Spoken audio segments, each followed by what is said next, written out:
नमस्कार विद्यार्थी मित्रांनो, आज आपण सहकारी संस्थेचे संघटन या प्रकरणामधील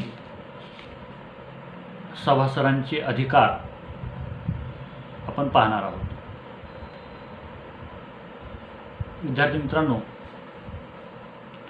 सहकारी संस्था हा एक व्यवसाय संघटन प्रकार आहे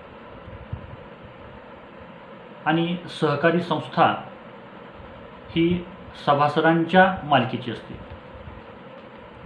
समाजामधील आर्थिकदृष्ट्या दुर्बल घटक एकत्रित येऊन सहकारी संस्थेची स्थापना करतात आणि त्यामुळे सहकारी संस्थांमध्ये सभासद हा घटक महत्त्वाचा मानला जातो आणि महाराष्ट्र सहकारी संस्था कायदा 1960 नुसार सभासदांना विशिष्ट पद्धतीचे काही अधिकार त्यांना प्राप्त आहेत। हे अधिकार कोणते आहेत तर त्या अधिकारांचा विचार आज आपल्याला या व्हिडिओच्या माध्यमातून करायचा आहे। ज्यामध्ये सभासदांचा पहिला अधिकार आहे तो म्हणजे भाग प्रमाणपत्र मिळविणे। तर ज्यावेळी एखाद्या व्यक्तीला सहकारी संस्थेचं सभासदत्व दिलं जातं त्यावेळी त्या सभासदाला किंवा त्या व्यक्तीला सहकारी संस्थेचे किमान भाग त्या ठिकाणी खरेदी करावे लागतात।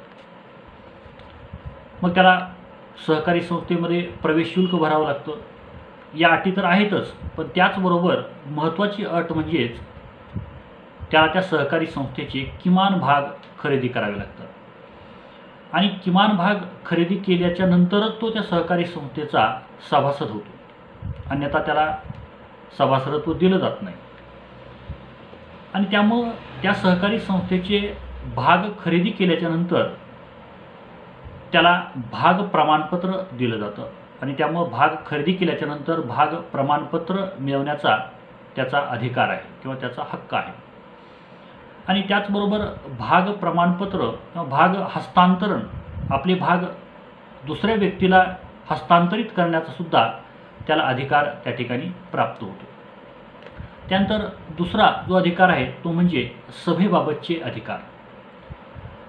आता या सभासदाला सभेबाबतचे वेगवेगळे अधिकार प्राप्त होत असतात, कारण की सहकारी संस्थांमध्ये वार्षिक सर्वसाधारण सभा होत असतात, अधिमंडळाच्या विशेष सर्वसाधारण सभा होत असतात आणि या सभांच्या बाबत सभासदांना काही विशिष्ट अधिकार त्या ठिकाणी प्राप्त आहेत। त्यामध्ये सभेची सूचना मिळवण्याचा अधिकार त्यांना प्राप्त असतो। त्याचबरोबर सभेला उपस्थित राहण्याचा त्यांना अधिकार आहे, चर्चेत भाग घेण्याचा अधिकार आहे, सभेच्या कामकाजामध्ये भाग घेण्याचा अधिकार त्यांना प्राप्त होतो, सभेमध्ये चर्चा करण्याचा त्यांना अधिकार आहे, सभेमध्ये आपलं मत मांडण्याचा त्यांना अधिकार आहे, सभेमध्ये एखाद्या विषयावरती मतदान होत असेल तर त्या मतदानामध्ये भाग घेण्याचा त्यांना अधिकार आहे आणि त्यामुळं सभासदांना सभेबाबत वेगवेगळे अधिकार त्या ठिकाणी प्राप्त आहेत। त्यानंतर पुढचा जो अधिकार प्राप्त आहे तो म्हणजे व्यवस्थापन समितीबाबत अधिकार त्यांना प्राप्त आहेत। आता सभासदांमधून व्यवस्थापन समितीची निवड होते आणि मग या व्यवस्थापन समितीच्या निवडणुकीला उभं राहण्याचा सुद्धा अधिकार हा सभासदांना प्राप्त असतो। आणखीन व्यवस्थापन समितीच्या निवडणुकीमध्ये मतदान करण्याचाही त्यांना अधिकार प्राप्त आहे। त्यामुळं व्यवस्थापन समितीच्या बाबतसुद्धा त्यांना अधिकार प्राप्त होत असतात। त्यानंतर पुढचा जो अधिकार आहे तो म्हणजे निबंधकाकडे अर्ज करण्याचा अधिकार।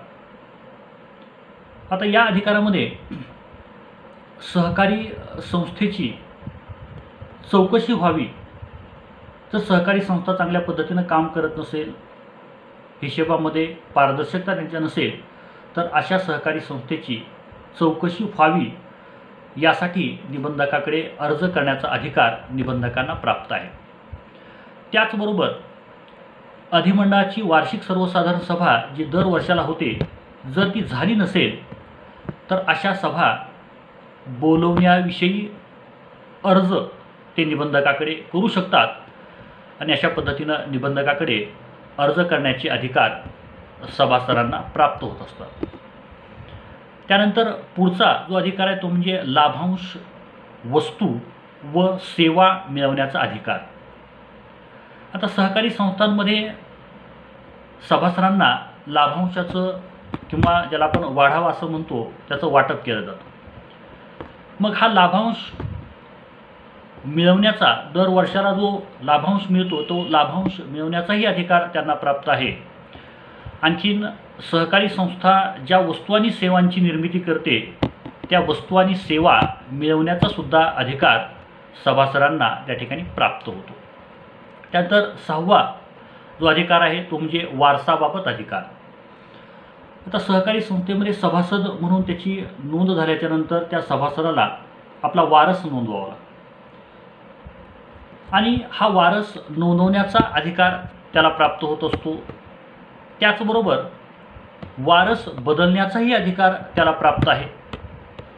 वारसामध्ये बदल करण्याचा सुद्धा त्याला अधिकार त्या ठिकाणी प्राप्त होतो आणि त्यामुळं वारसाबाबतसुद्धा सहकारी संस्थेच्या सभासदांना विशिष्ट असा अधिकार त्या ठिकाणी प्राप्त आहे. आणि शेवटचे अधिकार आहे तो म्हणजे इतर अधिकार. आता इतर अधिकारांमध्ये सहकारी संस्थांचे हिशेब पुस्तकं असतील, हिशेबपत्रक असतील, त्याचबरोबर सहकारी संस्थांचे नोंदवह्या असतील त्या पाहणं. कारण की सभासद हा सहकारी संस्थेचा मालक आहे त्यामुळे त्याला सहकारी संस्थेचे हिशेब पुस्तकं, हिशेबपत्रकं त्या ठिकाणी त्याला पाहण्याचा अधिकार प्राप्त होतो. नोंदवह्या तो पाहू शकतो. त्याचबरोबर त्याला त्या सहकारी संस्थेच्या हिशेबपत्रकाच्या, हिशेब पुस्तकाच्या छायांकित प्रती म्हणजेच झेरॉक्स कॉपी त्याला मिळवण्याचा अधिकार त्याला प्राप्त होत असतो. त्याचबरोबर उपविधीची प्रत असेल, सहकारी संस्थेमध्ये जे काही नफा तोटा पत्रक असेल, अशा इतिवृत्ताची प्रत असेल, अशा प्रती त्याला पाहण्याचा अधिकार प्राप्त होतो. त्याच्या छायांकित प्रती किंवा झेरॉक्ससुद्धा त्याला मिळू शकतात आणि अशा पद्धतीचे अधिकार सहकारी संस्थेच्या सभासदांना प्राप्त होत असतात आणि अशा पद्धतीनं सहकारी संस्थेच्या सभासदांचे अधिकार या ठिकाणी संपलेले आहेत. धन्यवाद.